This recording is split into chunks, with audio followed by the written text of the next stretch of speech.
In the New Zealand legal system, a special plea is a unique type of defense. It is raised before a trial begins. It argues that the defendant should not stand trial. This is due to specific circumstances that would make a trial unfair or unnecessary. Imagine it as a legal shield protecting the accused from facing a trial that shouldn't happen. Special pleas are not about guilt or innocence. They address a fundamental principle of justice. No one should be tried twice for the same crime. This principle, known as double jeopardy, is a cornerstone of many legal systems worldwide, including New Zealand's. These pleas are relatively uncommon in New Zealand courts. However, they play a crucial role in upholding fairness. They ensure the integrity of the justice system. They provide a safeguard against potential abuses of the legal process. New Zealand law recognizes three main types of special pleas: previous conviction, previous acquittal, and pardon. These pleas are crucial in ensuring that justice is served fairly and that individuals are not subjected to repeated legal jeopardy. Each type addresses a specific scenario where holding a trial would be unjust or redundant. They act as safeguards within the legal system, preventing the misuse of judicial resources and protecting the rights of the accused. A plea of previous conviction argues that the defendant has already been convicted of the same offence. This means that the legal system has already rendered a judgment, and it would be unfair to subject the individual to another trial for the same crime. A plea of previous acquittal contends that the defendant has already been acquitted of the same offence. In this case, the court has already determined that the individual is not guilty, and retrying them would violate the principle of finality in legal proceedings. Both pleas rely on the principle of double jeopardy. This principle is a cornerstone of many legal systems around the world, ensuring that no one is tried twice for the same crime. This principle prevents an individual from enduring multiple trials for the same alleged crime. It is designed to protect individuals from the stress, expense, and uncertainty of repeated prosecutions. The third type, a plea of pardon, asserts that the defendant has received a pardon from the Crown for the offence. A pardon is an act of grace that forgives the individual for their crime. A pardon essentially wipes the slate clean, legally speaking. It removes any remaining penalties or legal consequences associated with the offence. It prevents any further legal action against the individual for that specific offence. This means that once pardoned, the individual cannot be tried again for the same crime. Each of these special pleas serves as a specific legal tool. They are designed to uphold the integrity of the legal system and ensure that justice is administered fairly. It protects individuals from being unfairly subjected to the criminal justice system multiple times for the same offence. These pleas are essential in maintaining public confidence in the fairness and efficiency of the legal process. Entering a special plea is a formal legal process that can significantly impact the course of a legal case. It involves specific steps and procedures that must be meticulously followed to ensure the plea is considered valid. The defendant must raise the plea before the trial begins, typically during the pre-trial phase. This is usually done through their lawyer, who will formally present the plea to the court. The lawyer presents evidence to support the plea, which is a critical part of the process. This may include court records, legal documents, or other relevant materials that substantiate the plea. The prosecution then has an opportunity to respond to the special plea, presenting their counter-arguments. They may challenge the evidence presented, scrutinizing its validity and relevance. They may argue that the circumstances do not warrant preventing a trial, aiming to convince the judge to reject the plea. The judge plays a crucial role in this process, acting as the decision-maker. They act as an impartial arbiter, ensuring that both sides are fairly heard.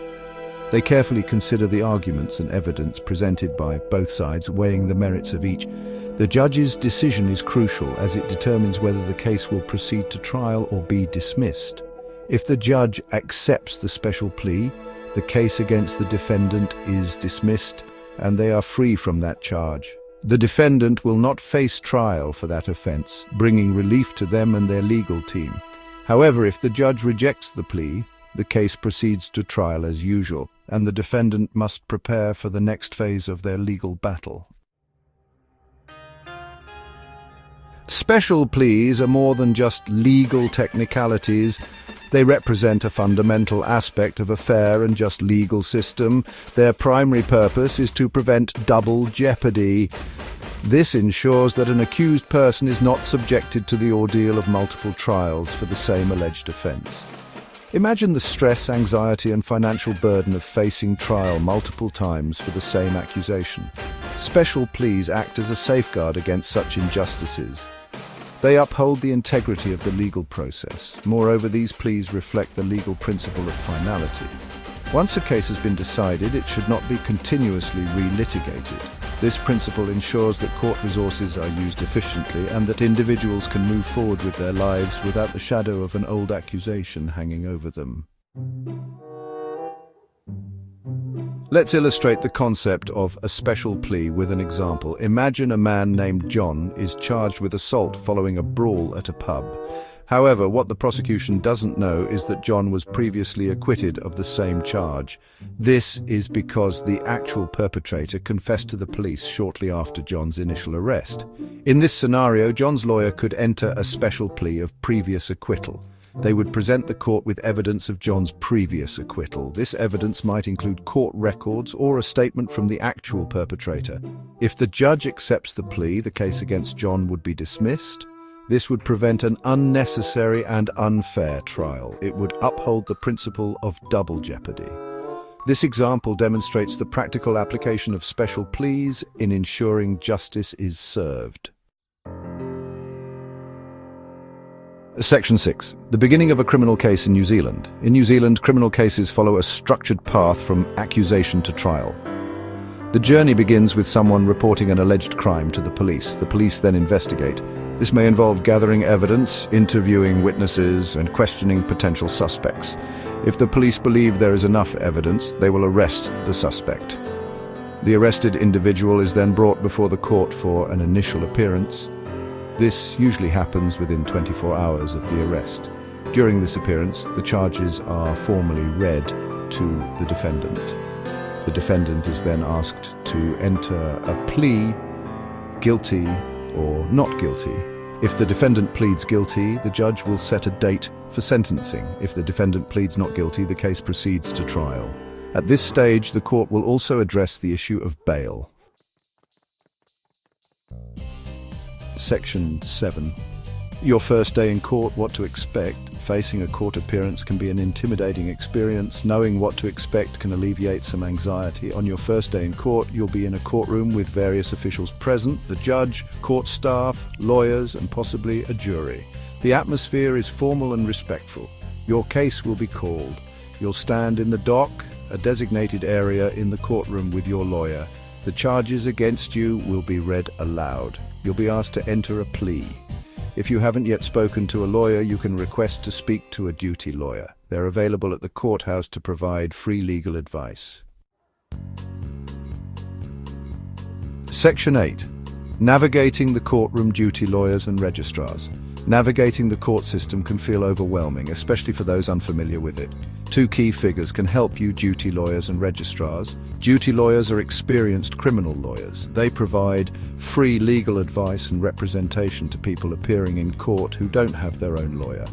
Registrars are court officials responsible for the administrative aspects of cases. They manage court files, schedule hearings, and answer procedural questions. They are a valuable resource for information about court processes. Both duty lawyers and registrars play vital roles in ensuring the smooth running of the court system.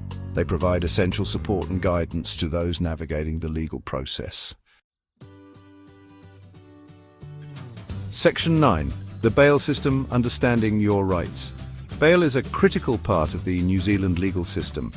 It serves as a mechanism to balance the rights of the accused with the need to ensure public safety and the integrity of the judicial process. It allows a person accused of a crime to be released from custody while awaiting trial. This means they can continue their daily lives, maintain employment, and support their families during the legal proceedings. The court considers several factors when deciding whether to grant bail. These factors are crucial in determining whether the accused can be trusted to return for their court dates. These factors include the seriousness of the alleged offence, the nature of the crime, and the circumstances surrounding it. the defendant's risk of re-offending, which is assessed based on their past behavior and criminal record, and the defendant's ties to the community. Strong family connections, stable employment, and long-term residence in the area can all work in favor of the accused. The prosecution can oppose bail. They may present evidence or arguments to show that releasing the defendant could pose risks. They may argue that the defendant poses a flight risk or a danger to the community. This is particularly likely in cases involving serious crimes or repeat offenders. The defendant's lawyer can present arguments in favor of bail. They will often emphasize the defendant's good character and the support they have from family and friends. They might highlight the defendant's strong community ties, lack of previous convictions, and any other factors that suggest they are not a flight risk, or willingness to abide by bail conditions. These conditions are designed to mitigate any risks associated with granting bail. The judge makes the final decision on bail. This decision is based on the evidence and arguments presented by both the prosecution and the defense. If bail is granted, it may come with conditions. These conditions are meant to ensure that the defendant complies with the legal process. These conditions could include surrendering passports, adhering to a curfew, or regularly reporting to a police station, or avoiding contact with certain individuals. These measures help to protect the community and ensure the defendant's return to court. Understanding the bail system is crucial for anyone facing charges. It provides a pathway to maintain normalcy while navigating the complexities of the legal system. It's a right enshrined in law. The principles of fairness and justice underpin the bail system, ensuring that individuals are not unjustly deprived of their freedom. It aims to ensure that a person is not unnecessarily detained before being proven guilty. This balance is essential to uphold the integrity of the justice system.